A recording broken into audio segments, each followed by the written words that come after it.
The pit stop is vital to every race team's success. Pull off the track, let your team go to work. Outside, clear. Change all 4 tires, fill the fuel cell, and make needed adjustments, all in 8 seconds or less. Hey, good morning, good afternoon, good evening, whenever you're watching or listening to the program. This Pits Are Open, brought to you by Speed Sport, your one-stop shop for all automotive and racing news. Speedsport.com, speedsport1.com. Also brought to you by Redline Ace, your one-stop shop for all racing graphics, located in Speedway, Indiana, right minutes from the classic Indianapolis Motor Speedway. I'm your host, Will Marotti. Alex Smith, our producer, engineer. And we got a great show for you today. We had a little technical difficulty, which caused us to be a few minutes late. But it's been a fast and furious weekend. And I got to tell you, I can't believe the disaster in Phoenix. I only watched two NASCAR races this year, Daytona 500 and Sunday. And, boy, I'll tell you, people are not happy. But it's what many of us have been saying for a long, long time. This is the monster that NASCAR has created. And now they're living with the result of it. And I think they're getting ready to hit the panic button, talking about pulling the – and oddly enough, Larson not only won the championship by virtue of the race Sunday, Larson also, if they still had season-long points, Larson would have been the season-long points champion. So, I mean, I guess there's some justice there. But anyway, it was a sad day for Denny Hamlin. We're going to jump right into our first guest. I got to tell you, I'm so excited because – he was with us a few months ago. We had the really classic book, Indy Split, which details painfully how, we had the divorce in IndyCar and lasted for a number of years, and how, for one, NASCAR capitalized on the diminishing audience and scooped up some of the folks that were many-year IndyCar fans. Well, he's out with a brand-new book. It's called The Class of '99. And I want to talk about it, and I'm so happy to welcome John Oreovich back to the program. John, thank you for coming back. Hi, Will. Thanks for having me. It's great to be with you. I don't want to spend a lot of time on NASCAR because I'm an IndyCar guy at heart. But what did you think of the debacle in Phoenix? I mean, yeah. I thought that they had an unsatisfactory resolution to 3 of their championships, and it was a kind of a Hail Mary miracle that they did get a rightful guy winning the championship in Corey Heim in trucks. Right. I feel terrible for Connor Zilisch because he dominated that season. I feel bad for Denny Hamlin and just in kind of a sentimental way because he's running out of chances. But I don't think you can really argue against Larson not being a fair champion in the sense of Logano last year. Certainly Larson had a stronger overall season. And I think it's been pointed out that if you did it the traditional old 36 race method, Larson would have emerged as the champion. But they made their bed. This is the format that they wanted. They hoped for moments like this. And I don't think that NASCAR really anticipated the kind of backlash they might get from moments like this. Do you think this will help IndyCar at all? I mean, certainly IndyCar served up a lot of fans to NASCAR during the split years. Do you think there's a little reverse happening here, a little deja vu maybe in reverse, and we might pick up some NASCAR fans that who rightfully are IndyCar fans? I think there's an opening there, and I think the question is whether at this point IndyCar is willing enough to be aggressive and really try and put the investment into really trying to grow things right now. It's unfortunate they're at a point where they don't have, other than this new Texas race, they don't have a whole lot to crow about. They don't have a new car. They don't have, the biggest thing they've got going for them, I think, is the fact that Will Power has switched teams, and there's an intriguing storyline there. But yeah, I mean, they've got a big hole they can drive through. Let's see if they're willing and able to do it. Well, I think the best thing I got going for him really is Fox, because we saw an instant jump in ratings with Fox. Now, I hope Fox stays out of it and doesn't start talking Penske into going to stages and playoffs. That would be like, I'm done at that point. I'm just going to watch midget racing from that point on. But I think there's an opportunity here if Penske is smart and Fox plays it the right way, and they pay attention to what the fans really want and what the fans love.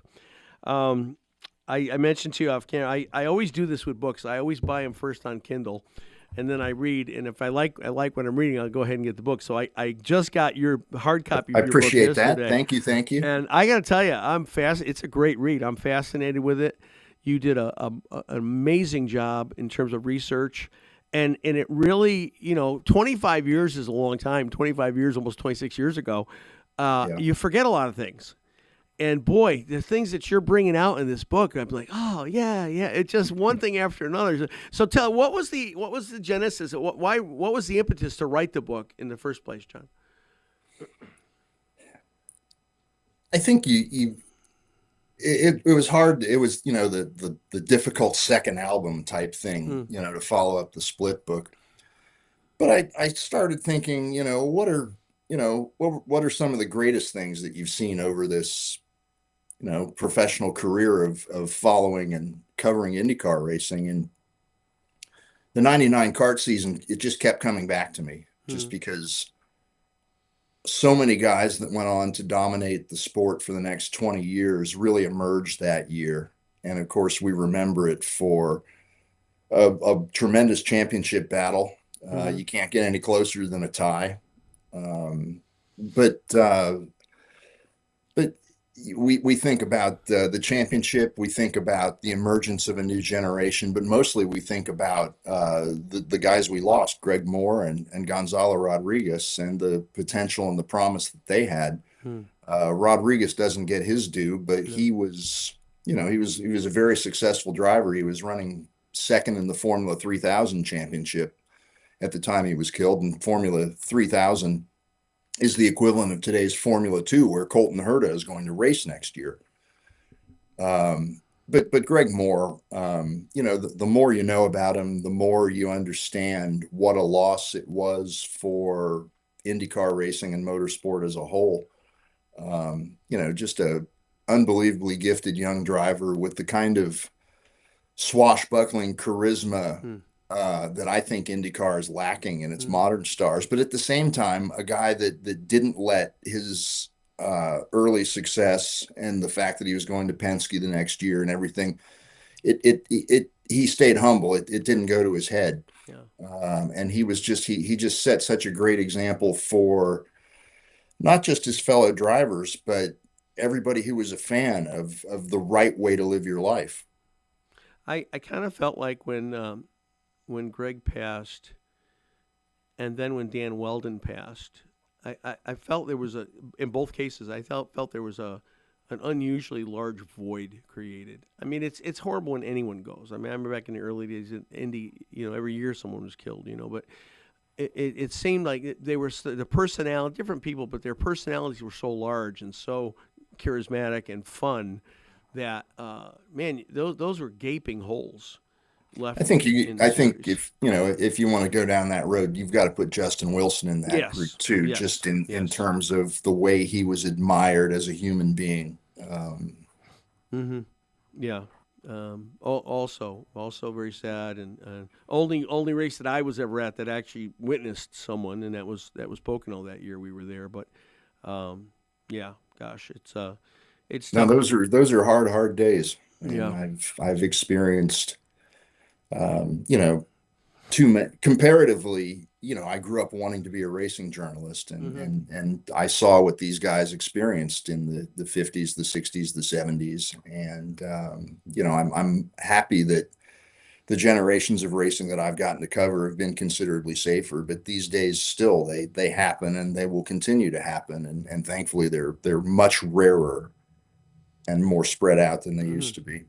Well, one of the things I like about the book, you kind of bring us through the beginning. You bring us through generationally, and in there's a line. I think you quote. You said that for drivers back in the day, 40s, 50s, they didn't get to grow up and see their kids grow up. They didn't get to live to see their kids grow up.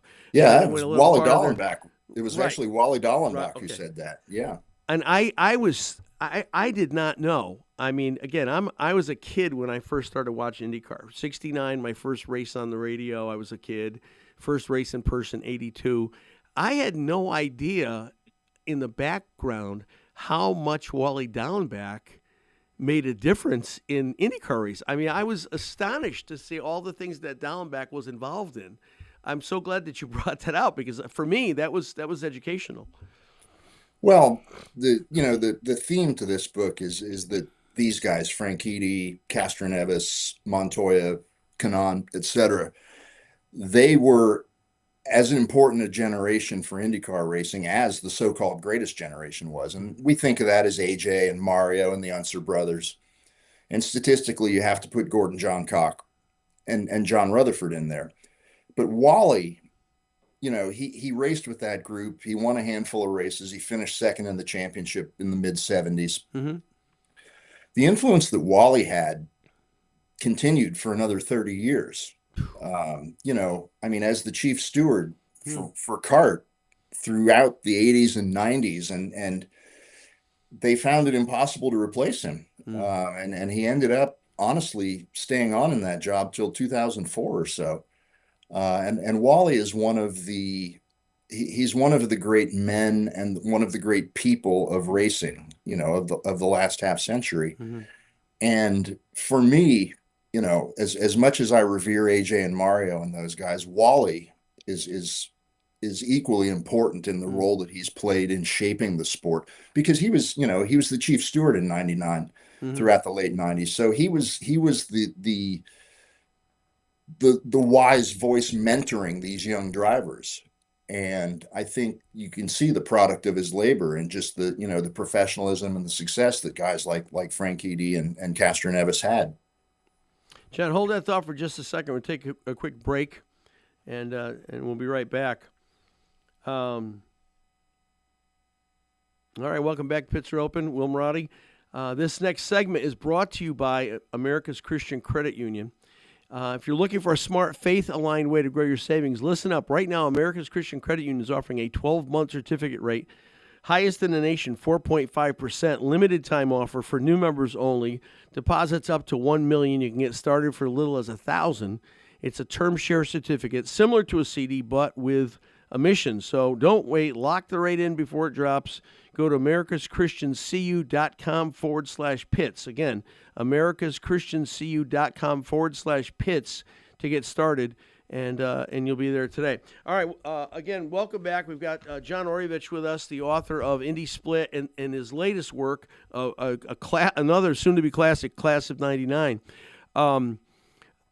I thought it was also amazing the way you kind of salted in references to the split. You mentioned at one point, I think it was you that mentioned it at one point, that you got to have your stuff together. You got to have your act together, car, driver, and we didn't. And that was actually Mario Andretti who said those words. Yep. All right. Yep. I'll get it right. I'll read it. I'm always very happy to let other people make my point. Right. Well, especially when they have the gravitas of Mario. Well, it's a great point. And, again, I wonder if that there's a shift. I think there's an opportunity here. NASCAR certainly took advantage of it. They did all the right things. Now it looks like they're doing a lot of the wrong things, talking about big changes. I don't know. And it won't turn around overnight. I mean, this has been years in the making between stage racing and playoffs and winner take all. They could change everything tomorrow and go back to, 2006, but it's not gonna just turn around like that. And I don't think the fans are going to respond as quickly as they would hope. So I'm not sure what the future bodes, but I do think there's a great opportunity, and I think IndyCar is a great product right now. I mean, again, we don't have a car. That would be nice.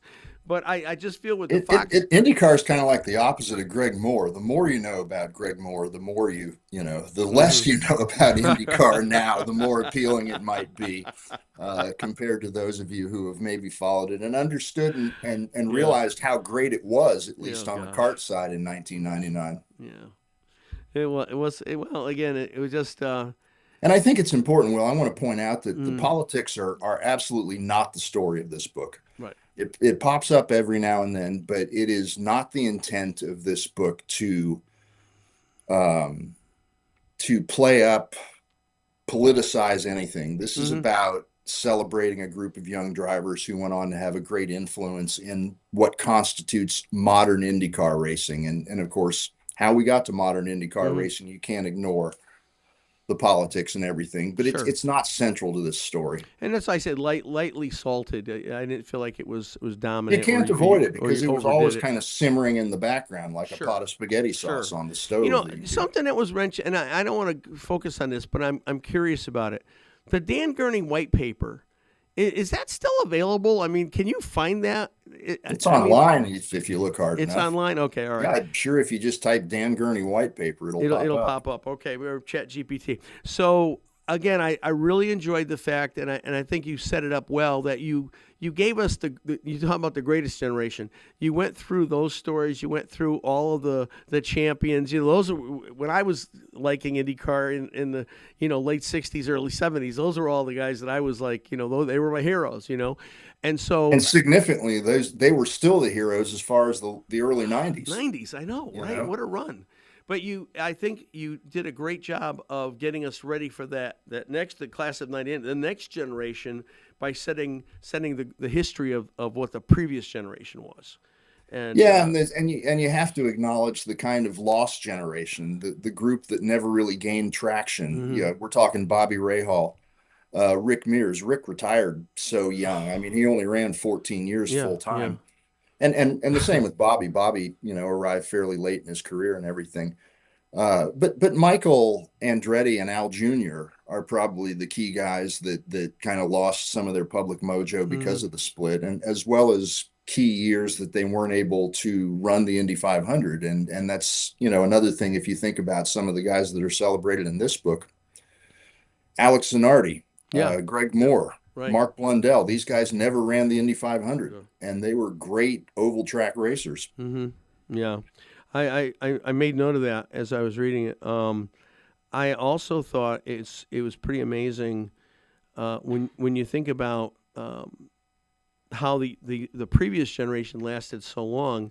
And to your point, the other guys, they were coming in, but was it really the split that took some of the fame away from Michael Andretti, some of the fame from Al Unser? I mean, Al Unser won 2 500s. Michael obviously didn't, but won championships and had a bad run in F1. But I mean, I just feel like I feel like Al came out of it with more legendary status than Michael did. Oh, even though Michael, forget about his dad, Michael had a pretty good career, just standalone.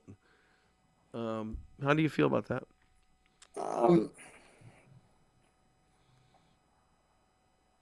I mean, it's a tough one because part of the reason those guys didn't connect with the public was just who they were.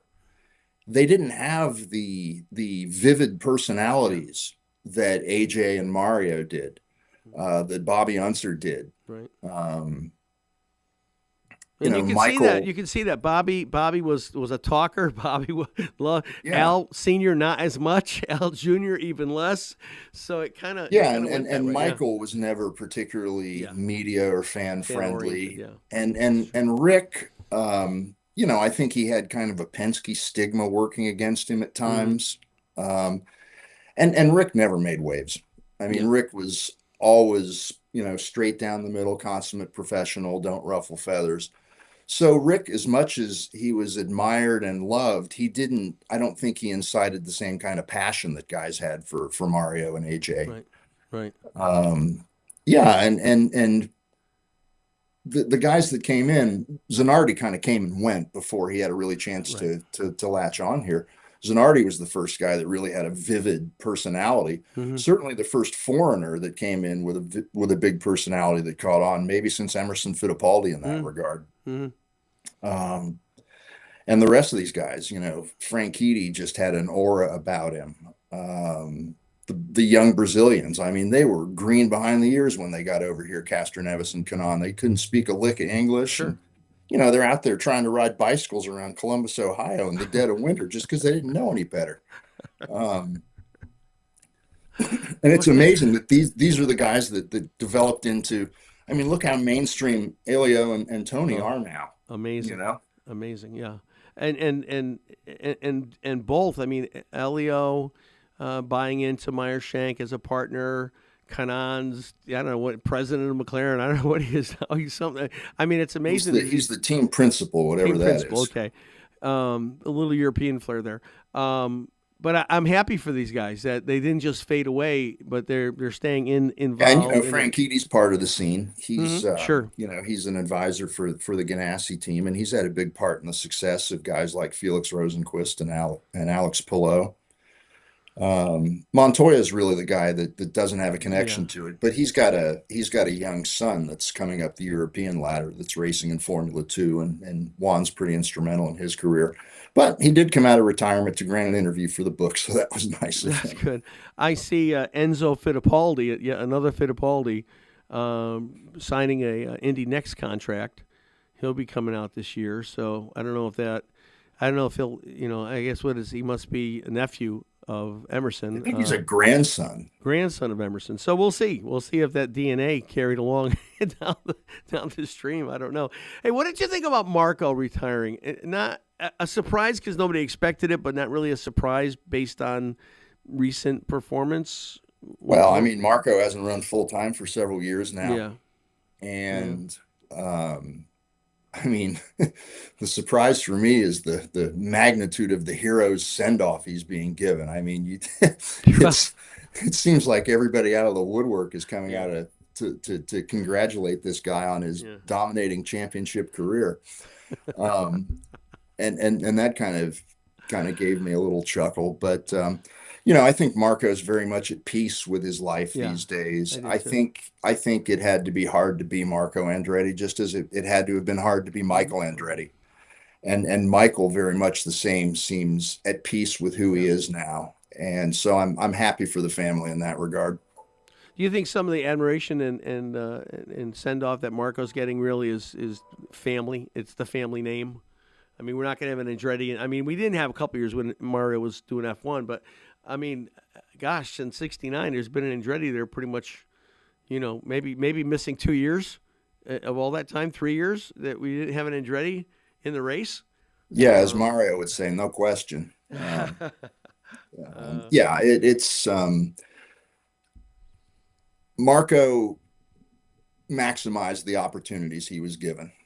And, I think he should have won a few more races. Yeah. I think that there were several races he deserved to win more than the one he did win at Sonoma when he was kind of gifted a win by Brian Herta. Mm-hmm. But yeah, I mean, Marco, you have to question whether ever really mentally recovered from losing the 06 Indy 500. Well, and I was just going to bring that up. I had J.R. Hildebrand on a couple weeks ago, and I didn't even bring it up because I can't imagine the struggle there. Didn't bring it up with him, but we were there. First time I took my wife into going to 500 was 2011, and she was visibly upset by the fact. How different would J.R. Hildebrand's career have won if he made that one more corner? How different would Marco's career have been if he had passed, if Hornish had been, a half a car behind him? I mean, it's a career maker, right? Or it's a career killer, maybe? Yeah, I don't think it's a career killer. I don't think it killed either of their careers. I think in JR's case, I don't think Panther Racing was by any means a premium team by the time he was driving for them. But obviously it's, if that's what you're most famous for, it doesn't go away. It's like the internet. It's permanent ink, Sure.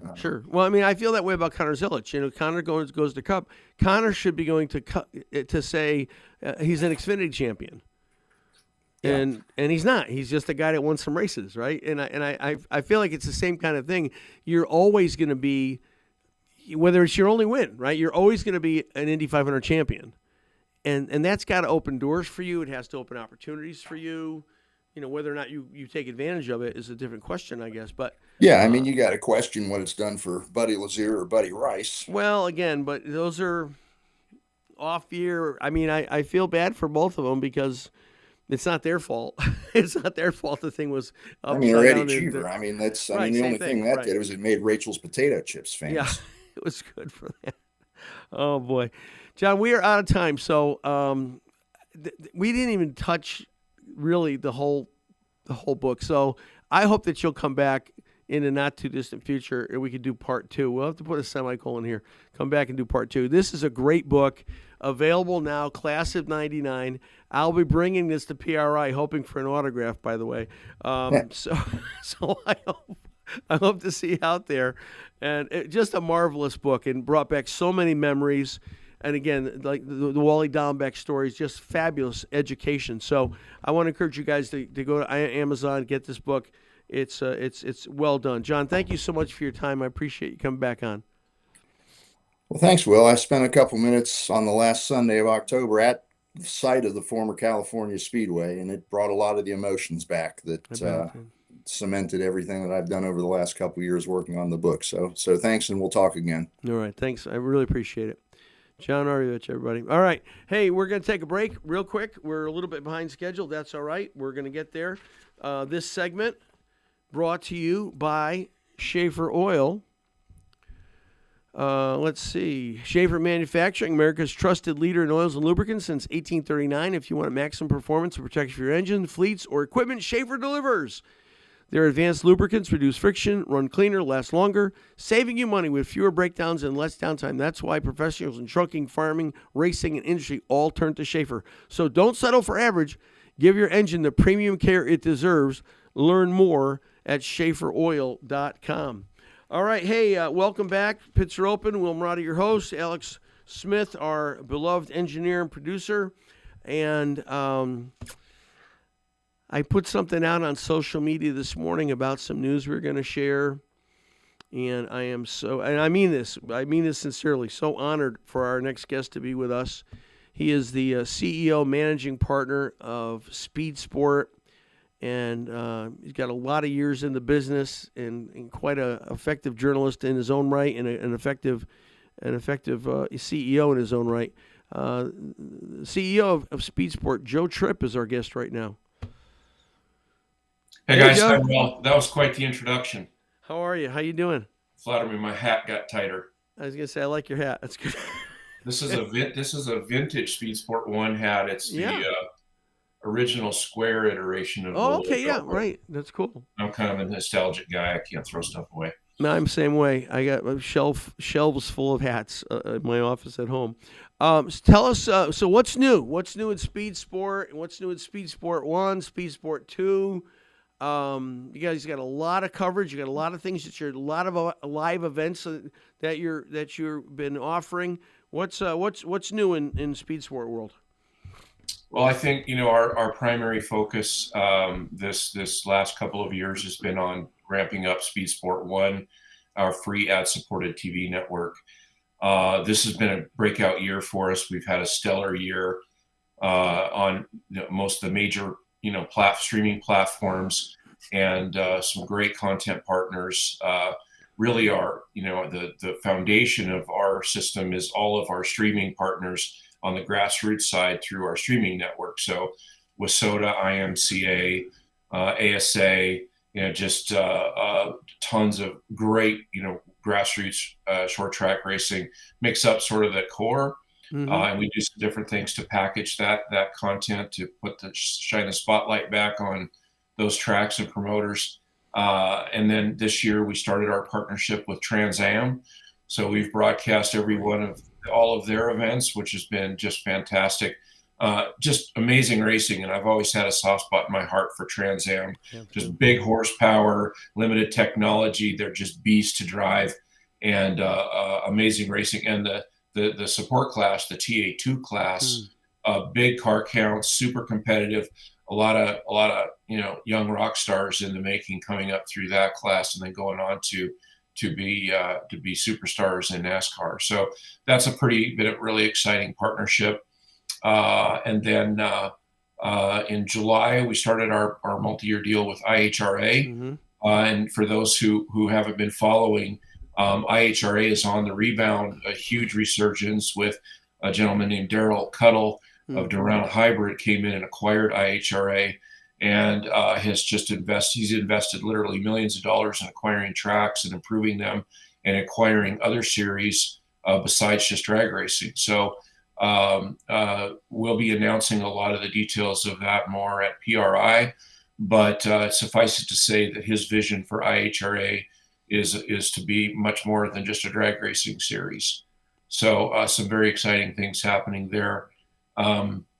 So it's been a very busy year, a lot of live broadcasts. I don't have a tally on how many hours we've done live, but pretty much every weekend we've got something going on live.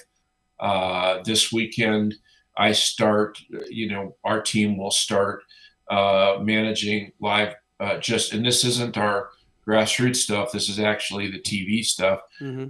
We'll be live almost all day Friday, Saturday, and Sunday with IHRA qualifying on Friday. Then we have our own Open Wheel Showdown, Davey Hamilton Jr.'s event at the Bull Ring in Vegas. So we'll have Friday night features. We're calling it live on Friday night at 9:30 Eastern time on Speed Sport 1. And that will wrap up with the super exciting pole shuffle, they call it, for the Saturday main event. And then on Saturday, you can jump over on Speed Sport 2 and watch that event there. And then we'll have the IHRA finals live on Speed Sport 1 Saturday, starting at 2 o'clock Eastern, I believe. Mm-hmm. And then we're working on, I can't announce it, we haven't finalized the deal. Let me look at my email here real quick, Will. But I think we will have some historic sports car racing live on Sunday. Okay. Just sort of popped up, and a friend asked if we could take it, and we're working on that right now. So, but typical weekend for me is, and my team is generally Thursday through Sunday. We're doing something live, and a lot of times it's a lot of hours, but it's exciting. And those live sports is what drives the eyeballs, and eyeballs is what makes our business work on the TV side. I think there's a tremendous opportunity for IHRA. I think I almost feel NHRA is a little oversaturated at this point, and I think there's a lot of folks like we've had on several times. Megan Meyer, two-time NHRA champion. Mm-hmm. She's been moving into IHRA with some of her competition. Oh yeah, we've seen her. I think there's a great opportunity for that, and I watched some of the races, and I tell you, I enjoy it. But I'll tell you what I enjoy the most. What I enjoy the most is Trans Am, because that was the first professional race I ever saw. My dad took me to 1968 Trans Am at Lime Rock. And so, like you, I have a real dear, fond, soft spot for Trans Am racing, and anytime I can see it. And that's what's so great about what you're doing. But it's sometimes it's hard to see some of these series. You don't know where they're being broadcast. You don't know if you can watch them at all, or maybe you got to go to the series website and get it. So if people want to get Speed Sport 1, tell us how do they do it? Where it's available on the fast channels, right? And those are places like Sling, like Roku. Amazon Prime, the Roku channel, Sling, Fubo, and then a bunch of the other ones. The easiest way to get Speed Sport 1, if you have one of those platforms, go to Live TV or just search for the channel and you should find it. But we have step-by-step instructions for each platform at speedsport1.com. And if you go to that website and just click on how to watch, I think it's how to watch or how to get, it'll go through each platform that we have. And all of them are free except Fubo is a cable, kind of like YouTube TV. There is but we're on there, but all the rest of them are free. And you just, it's ad supported. So there's commercials, and we run a pretty light commercial load. So it's not going to be as frustrating as watching the big networks. And it seems like there's more commercials than we're all about the racing. For sure. So, hey, Joe, hold that thought for one moment. We're going to take a quick break. Hey.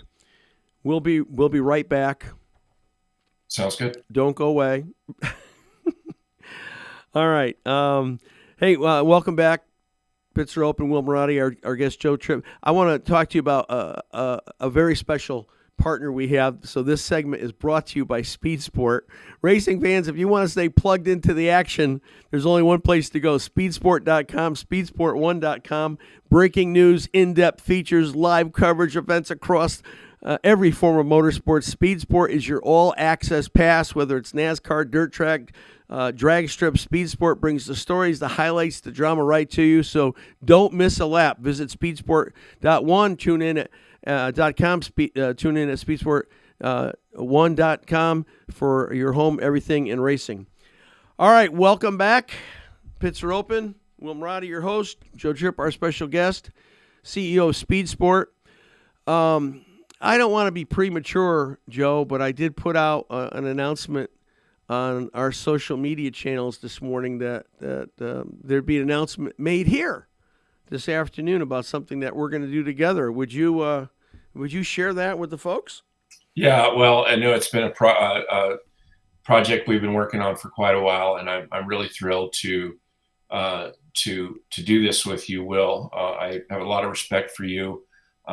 We've had a lot of adventures and chased a lot of things over the years, and I think we'll continue to do that. But what you've done with this show is great, and you bring a certain perspective to not just the news, but the people behind it. You know, it's good stuff. And I think the thought that I was going to have just before we went to break was we were talking about Trans Am and you know, really how Speed Sport 1 has evolved is really what we call the Great American Motorsports Channel.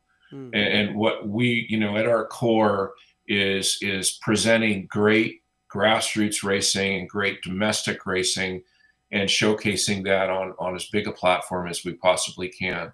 So that's why we love Trans Am. That's why we love IHRA. That's why we love IMCA and WISSOTA and all that, because it's just great American racing, right? Mm-hmm. And it doesn't mean that we may not go kind of international at some point with another Speed Sport 1 international version, but for Speed Sport 1, the mothership, it's really rewarding to see our brand, you know, that I got stewardship from the Economackies, Ralph and I did, and be able to see it manifest in really, like I said, a great American motorsports channel. And that's why Trans Am is such a great fit. IHRA is a great fit. We have the Mint 400, which is the greatest American, you know, off-road race. It's just that makes me proud, is seeing how that takes shape. And what we're going to announce at PRI is going to bolster that even further.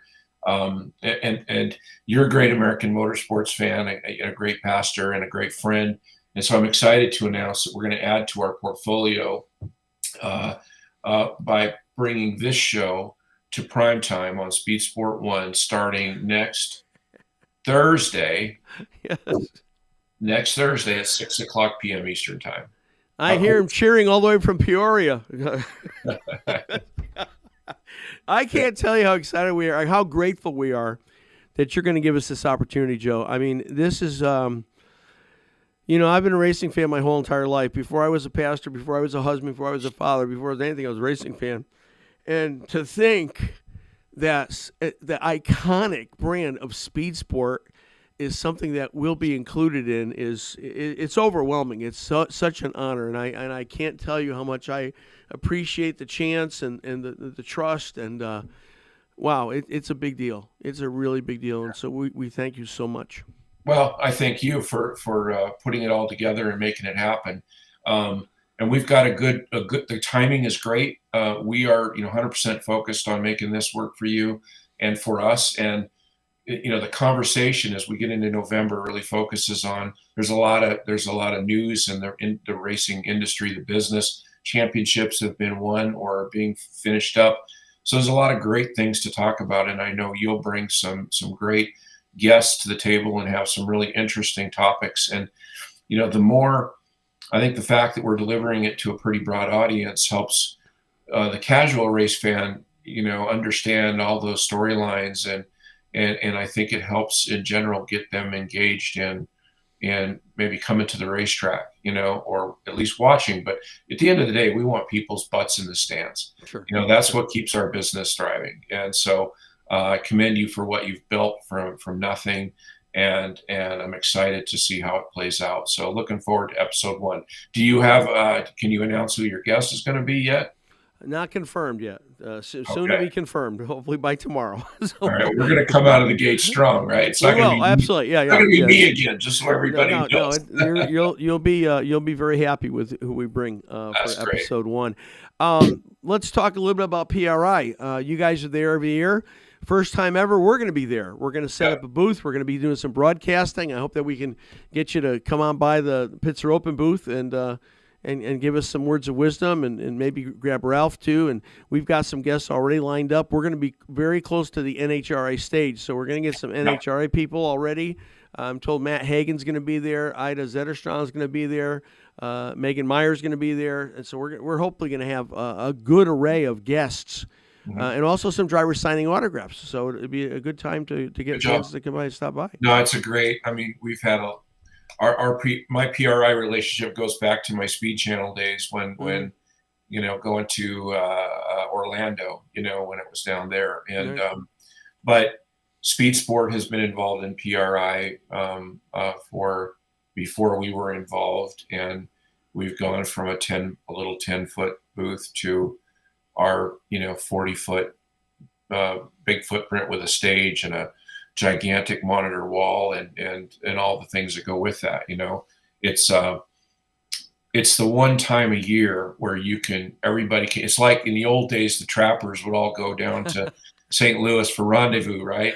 It's really, that's what it is. Everybody brings their pelts and trades their wares and starts working on deals for next year, and we love it. I love Indianapolis. I love the people. I love PRI as a group. They're fantastic. Michael Good does a phenomenal job with it. And, we have somewhat of a strategic relationship with PRI too. Ralph hosts the breakfast, and we do a lot of things to help each other out and just something to look forward to every year, and it always does catch me off guard though, because we start booking hotels in May, and then next thing I know, it's November. Well, what is today? November 4th, and I'm looking at my checklist, and it's about as long as Santa Claus's list on what I had to do to get ready. But we'll be there, and we're excited about it. We're in booth 4339, which is in the middle of the yellow hall. Mm-hmm. Can't miss us. Just look for the big red Speed Sport sign hanging from the ceiling. We used to be out front by the hot dog stand, and we got tired of people eating their hot dog and pizza in our booth, so we moved back to the middle. But IHRA will have a huge presence there. Oh, good. Most of our content partners have a presence at PRI because it's important to them, and it's the one place where you can really go and do it all and get some business done. Well, I'm grateful. We're assembling a team. I like to roam, and I like to talk with folks and connect with folks, and so I didn't want to be strapped to the booth for 3 days. And so we're putting a really good team of folks that are going to be working with us and helping us. And so we're excited about it. We're in 6048. So just go find the NHRA stage, and we're right across the hall there. It's going to be a great time. It's going to be a lot of fun. But again, I can't say thank you enough, Joe, for giving us this opportunity to be on Speed Sport 1. It's the greatest thing that's happened to the show since our very first opening. And we're going to work really hard. We're going to work hard at really developing a great audience with you. And gosh, it's going to be so much fun. We're just so thankful, so grateful for your trust in this opportunity. My pleasure, buddy. And look forward to seeing that premiere. And obviously, we'll roll up our sleeves here and get the promos going and market it. And we'll just build from there. Got to start somewhere. Sure. And we're looking forward to it. Well, listen, thanks again for taking time out. Really appreciate it. And if I don't see you before, I'll see you at PRI, and we'll have to go get something to eat or something when we're out there, and have you stop by the booth and do a little interview for us as well. We will for sure. Thank you again for everything, Will, and thanks to your audience for tuning in. And if they make it to PRI, make sure they come by after they see you. Come by our booth, and we might have some free goodies to hand out. All right, Joe Tripp, everybody, Will. Speed Sport. Thanks, Joe. Appreciate you. Thanks, buddy. See you. All right, we're going to draw it to a close. This is our last live show because of the timing of Speed Sport. We have to do some editing, so we will not be coming to you live next week. We'll be coming to you next Thursday. You can look for us on Speed Sport 1. Check the listings. and we'll still be recording around the same time, but it won't be live. We will be putting the show out. By the way, I should say this: once we air the program on Speed Sport on Thursdays, we will be coming out on our social media channels very soon after that. And Speed Sport will probably do a replay or two on the weekend as well. So you'll still be able to see us on YouTube. So please go there and sign up on our YouTube channel, Pits Are Open Podcast, YouTube. Go to our website, The Pits Are Open. Please sign up for our newsletter. Gives you all the information, gives you where we're going to be, how you can watch us, and we're excited about it. So thank you so much. Alex, you're doing a great job. If it wasn't for you, we wouldn't be in this position. Joe Tripp, thank you again for the wonderful opportunity you're giving us. Thank you to John Orievich for the great book. I want to encourage you again, go out, order this, Class of 99. I'm enjoying it thoroughly. And, so again, our last live broadcast next Thursday. What is that date anyway? Is that the I should know this, right?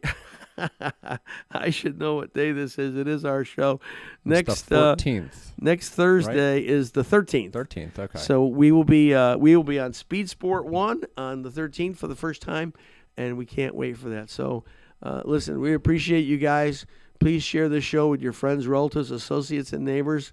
And we are looking forward to continuing with some great programming and great guests like we had today, bringing it to you every week. So thank you so much.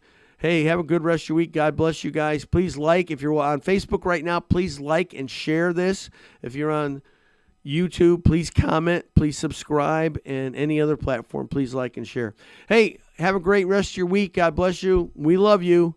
And we'll see you next week on Speed Sport 1. That's a wrap. How'd that feel? That's pretty cool. He did a great build-up. I didn't know he was going to say it. Is he gonna say what I think he's gonna say? Is he